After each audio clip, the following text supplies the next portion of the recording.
Chapter 10. Oliver stays at Mr Brownlow's. At Mr Brownlow's house, a bed was quickly prepared for Oliver, and he was carefully and comfortably laid in it. Here he was looked after with a kindness that he had never before experienced. But for many days Oliver remained unaware of all the goodness of his new friends. He lay in his bed, burning from the heat of a fever. When at last he awoke from what seemed to have been a long and troubled dream, he was weak, thin, and pale. Raising himself in the bed, with his head resting on his trembling arm, he looked anxiously around. "What room is this? Where have I been brought?" said Oliver. A motherly old lady, who had been sitting at his bedside, rose as she heard these words, and said to him softly, "Shh, my dear.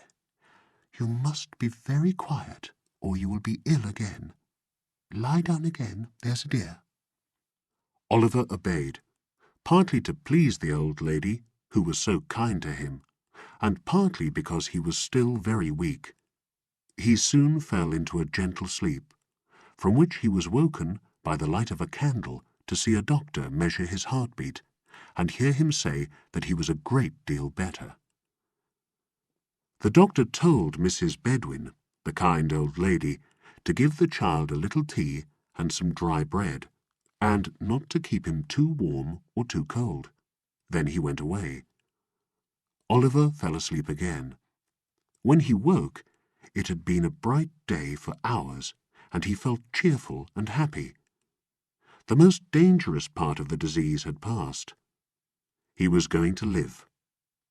In 3 days' time he was able to sit in a soft chair, and, as he was still too weak to walk, Mrs. Bedwin had him carried downstairs to her room, where she set him by the fireside.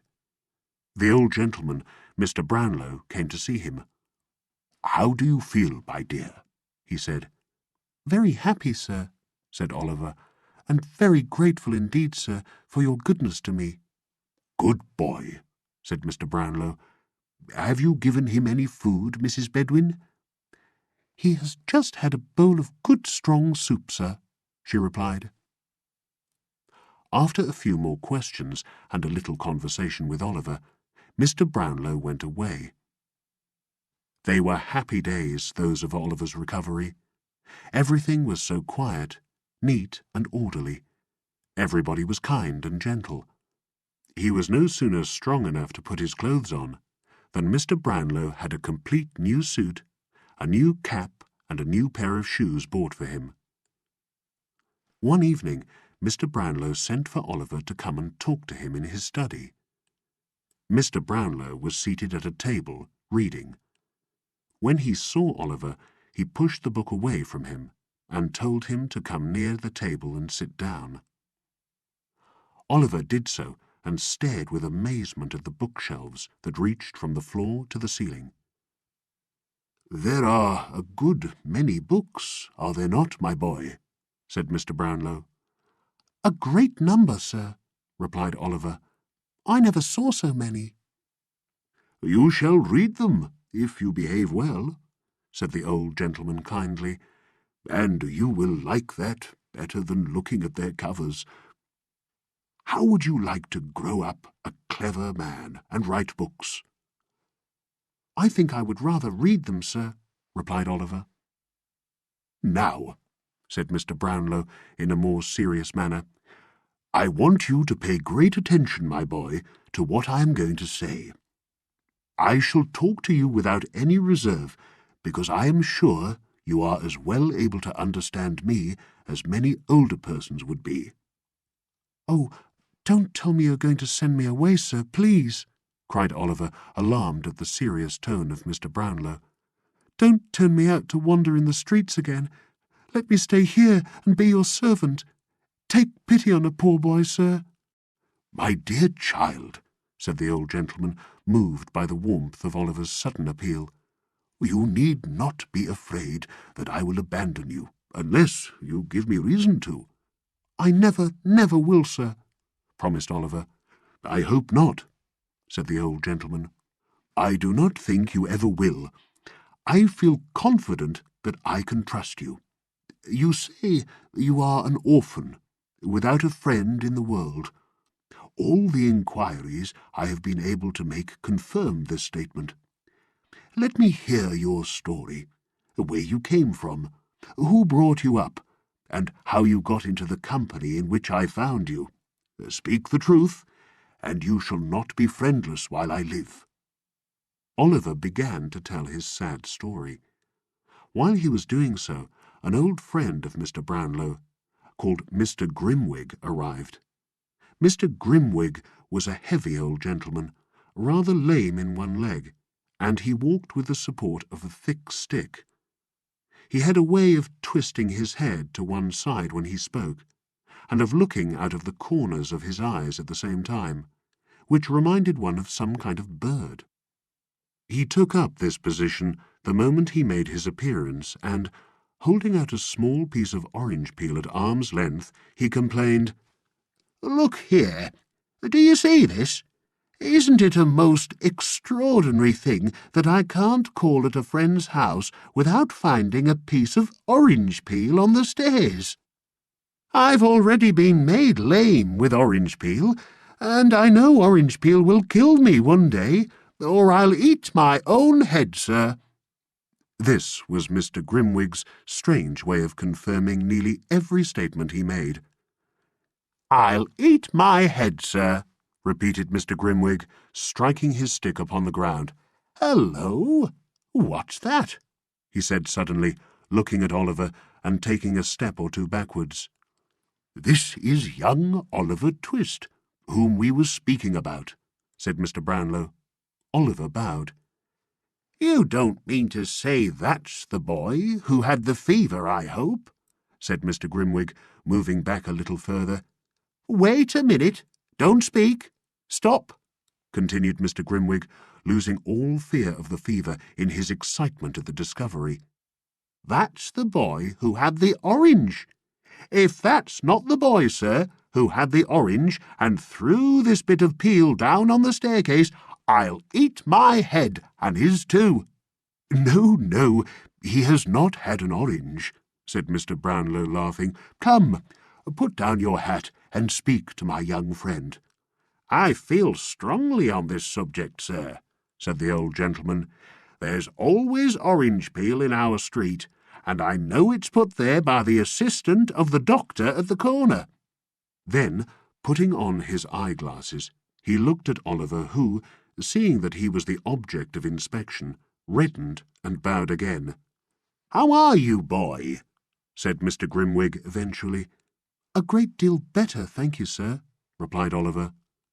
Mr. Brownlow asked Oliver to step downstairs and tell Mrs. Bedwin they were ready for tea.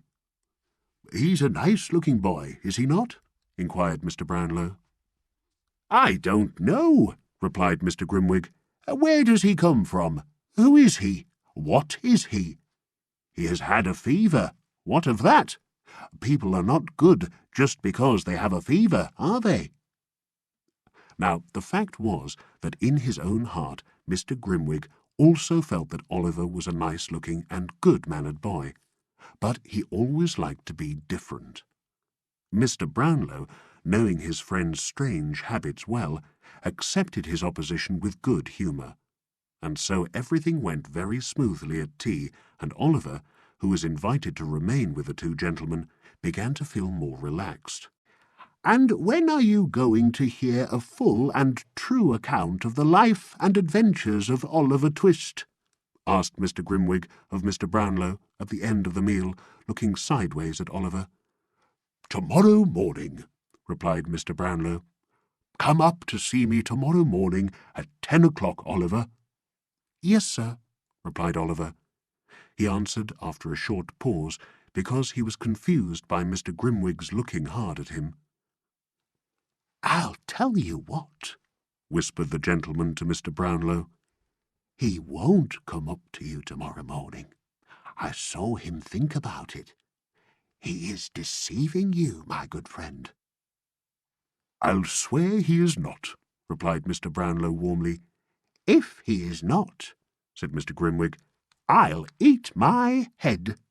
"We shall see," said Mr. Brownlow, struggling to control his rising anger. "We will," replied Mr. Grimwig with an annoying smile. "We will." At this moment, Mrs. Bedwin happened to bring in a small parcel of books which Mr. Brownlow had that morning bought at the same bookshop where his pocket had been picked. "Stop the shop, boy, Mrs. Bedwin," said Mr. Brownlow. "There is something to go back." But the boy had gone. "Send Oliver with the books," said Mr. Grimwig with a knowing smile. "He will be sure to deliver them safely, you know." "Yes, do let me take them, if you please, sir," said Oliver. "I'll run all the way, sir." "You shall go, my dear," said the old man. "The books are on a chair by my table. Fetch them down."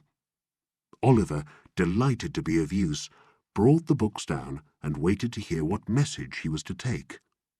"You are to say," said Mr. Brownlow, looking steadily at Grimwig, "you are to say that you have brought those books back, and that you have come to pay the £4.10 I owe them. This is a £5 note, so you will have to bring me back the change." "I won't be 10 minutes, sir," said Oliver, and having buttoned up the banknote in his coat pocket and placed the books carefully under his arm, he made a respectful bow and left the room. Mrs. Bedwin followed him to the door, giving him many directions about the best way to go, the name of the bookseller and the name of the street. Having told him to be sure and not catch cold, the old lady finally permitted him to leave. "What a lovely child," said the old lady, looking after him. "I can't bear somehow to let him out of my sight." At this moment, Oliver looked cheerfully round and waved before he turned the corner. The old lady smilingly returned his wave and, closing the door, went back to her own room. "Let me see. He'll be back in 20 minutes at the longest," said Mr. Brownlow, pulling out his watch and placing it on the table. "Oh, you really expect him to come back, do you?" inquired Mr. Grimwig.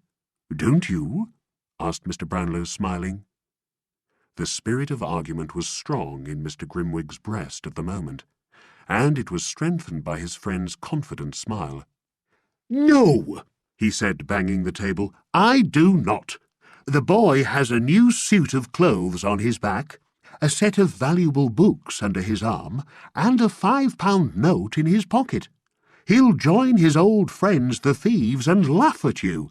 If ever that boy returns to this house, sir, I'll eat my head." With these words he pulled his chair closer to the table, and there the two friends sat in silent expectation, with the watch between them. It grew dark, so that the figures on the watch face could hardly be seen, but there the two gentlemen continued to sit in silence, with the watch between them.